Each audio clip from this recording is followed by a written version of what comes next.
Omande share me mamunyina akwa abadeba Kantona TV so. Sene Kantona TV ahye mobosa be na binya nsem bi edika na ditie no Kantona TV. Ye bebo ra nsem ni afefi mu. Ni abade ababeto manum sa pepe na be na binya ye no. Ne nam framam ene nam ko wankratam ene social media se honorable Osei Kyei-Mensah Bonsu a oye swame mrahye badwani sanso ye majority leader in parliament no. Wagya ne dibia na to se majority leader in parliament. Afi ono ankasa babon e wo mrahye badwafie e de abeto wagya ne dibia e de ato ode bibia nso e de ama eye afanyoma kenso no nso betimi atoa dwumadi ekoso e wo mrahye badwafie osanso toa ne nsem so esa da speaker of parliament ase se ono nso de ne nyansa enso e de aboa ama dwumadi omudi o chamber wonso bibia nso atimi akoso na oye nipa de so tia ne na so ye bibitia na onfanche bra honorable ekasa na say no kan 785.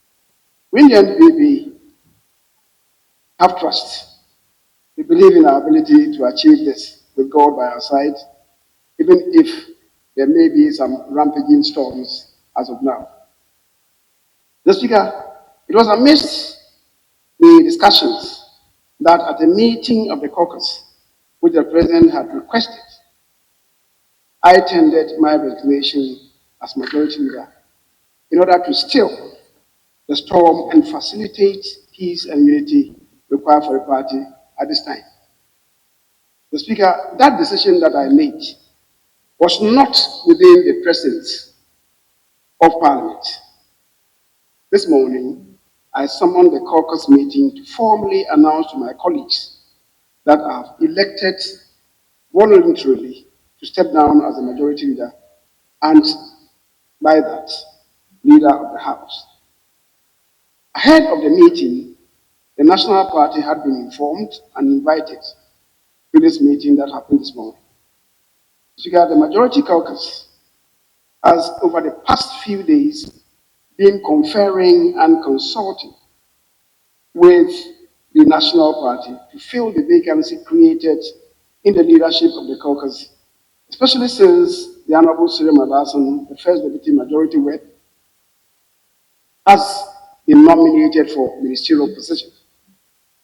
At the caucus meeting this early morning, the caucus, by consensus, concluded that the Honorable Alexander Kwamena Afenyo-Markin, the Member of Parliament for Efutu, and until now the Deputy Majority Leader, should take the place of yours truly, Osei Kyei-Mensah Bonsu, Member of Parliament for Swame, as the Majority Leader and Leader of the House, with immediate effect that is consequent upon this communication.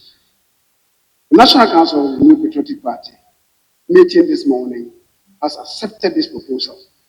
The Council, in consultation with the caucus, has further approved of the following members of Parliament to occupy the following respective positions.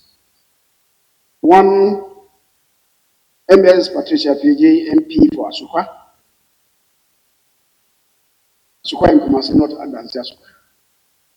As Deputy Majority Leader. Frank Anodompre, MP for Isam Adwajiri, retains his position as Majority Chief Whip. The Honorable Alhaji Habib Idrisu, the Member of Parliament for Tolong, goes one rank higher on the ladder and now assumes the position of First Deputy Majority Whip. The second Deputy Majority Whip's position is now to be occupied by the Honorable Alex Tete Jonibua, the Member of Parliament for Sefi Akontomra.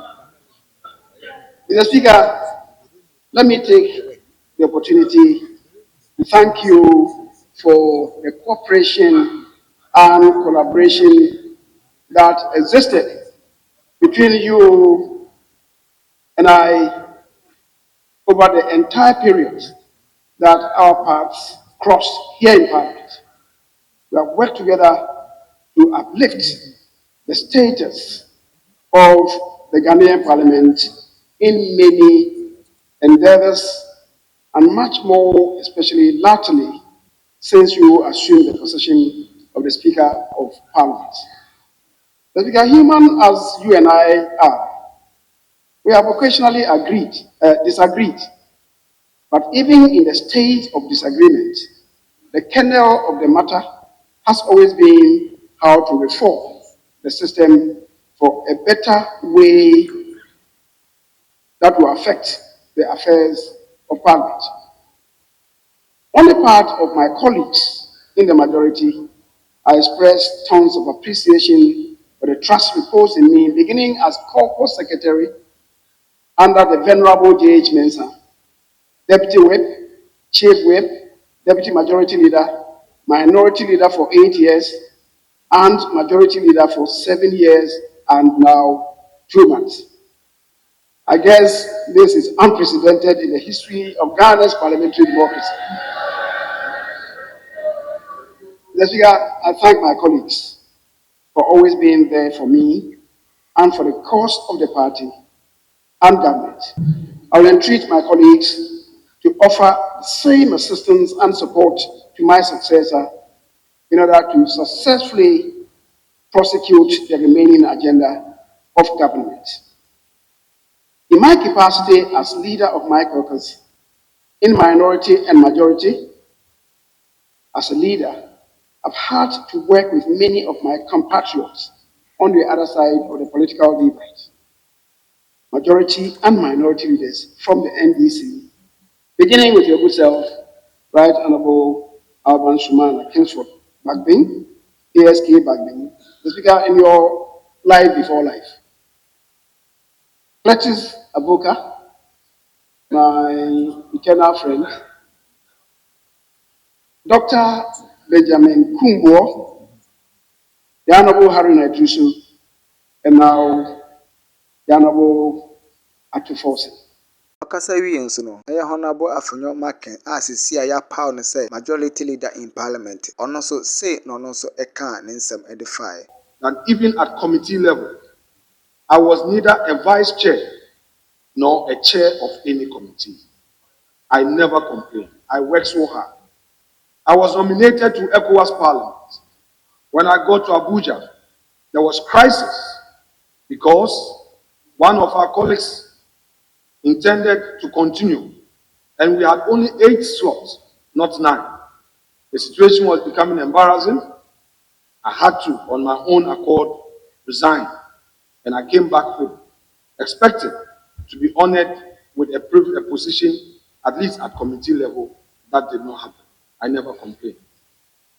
Mr. Speaker, I continue to work hard to serve this party.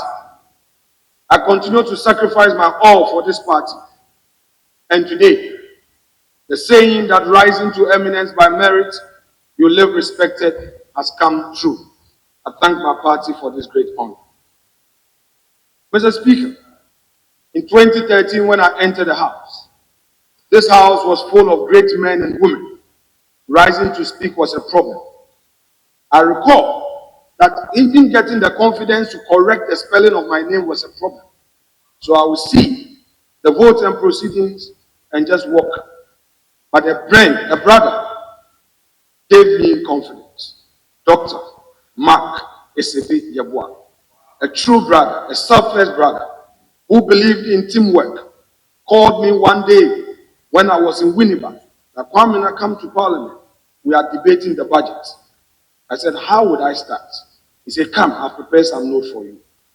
We sat at the back bench and I made that effort. I was so scared.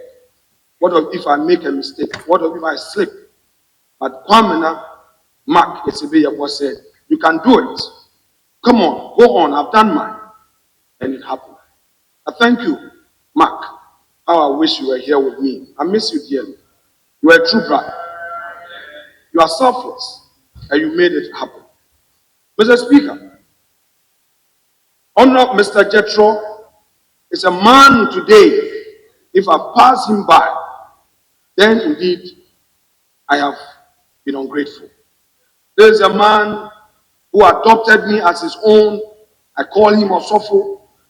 He, together with other parliamentary staff, gave me the needed guide. When we are filing questions, he will correct you. How to learn the standing orders and all. Mr. Jethro would always avail his time to support.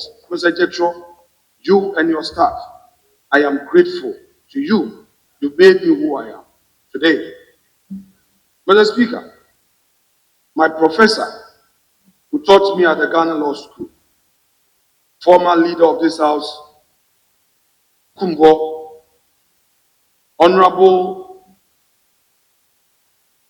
Papa Wusan Kuma, now Ambassador, High Commissioner to the United Kingdom, the late E.T. Mensah. Mr. Speaker, these were great men and women, great men I came to meet here, who supported me and did everything to guide my thoughts. Now, Mr. Speaker, let me go to my predecessor. Mr. Speaker, as if prophecy come true. In my early days, I received a call from Honorable Obiamo that leader was traveling all the way to Hanoi, Vietnam, and he was supposed to be part of the trip, but for some reasons, he could not make it. And he has requested that I join leader in his stead. Mr. Speaker, upon arrival in Hanoi, in one of the nights, Honorable Osei Kyei-Mensah had a good discussion with me. He advised that I stay close to the standing orders. And he realized that many people don't pay attention to the standing orders. He added that if you do it well and you discipline yourself, perhaps you may succeed me, you may never know. Mr. Speaker, when we got to Kenya for a long transit, we again had this conversation.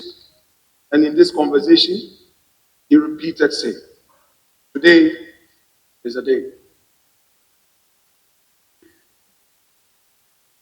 Honorable Minority Leader, let me assure you that we're going to have a time of bipartisanship. I want to assure you of my commitment. The situation is when you are playing number 5, you are the defender. You are supposed to be appraising. But now as a striker, I cannot use that strategy. So there will be no more A at all.